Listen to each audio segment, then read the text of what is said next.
వివరాలు తీసుకోండి చేస్తే కలెక్టర్ గారికి సెవి గారు చేస్తాను అన్నాడు. కంపడుతున్నాడా అదేంటున్నా చూడకుండా అంతా మాడుతుండే ఉన్నాడు ఇక్కడ. 4 నెలలు అవుతుంది. 4 నెలలు అయితే మాకు బీఫ్ కార్డు లేదు, బియ్యం రావట్లేదు, ఏమీ రావట్లేదు. పేరు తీసేస్తామని అంటున్నారు, ఇక్కడ తీసేయట్లేదు సార్. అంటే విడగొట్టాలి విడగొట్టాలండి, బియ్యం రావట్లేదు అసలు. బియ్యం లేకపోతే మేమేం తింటామండి? కార్డు విడగొట్టాలి.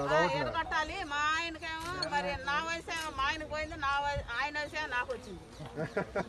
అప్పుడు ఆధార్ కార్డు తీసినప్పుడు మరి ఆయనకు అందరికి పింఛన్లు వస్తేనే మాకు పింఛన్ రావట్లేదండి. నేనేం పని చేయలేదు. వాలంటీర్ ఏం చేస్తున్నాడు ఊర్లో?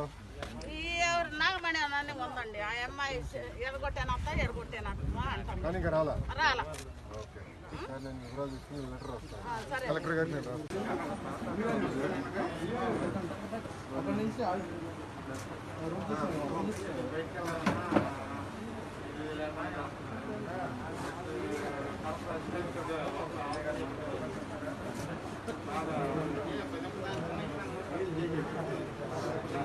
ఏంటండి వీడియో నచ్చిందా? అయితే ఓ లైక్ వేసుకోండి, లేదంటే ఓ కామెంట్ చేయండి. ఎప్పటికప్పుడు మా వీడియోస్ చూడాలంటే సబ్స్క్రైబ్ చేసుకోండి.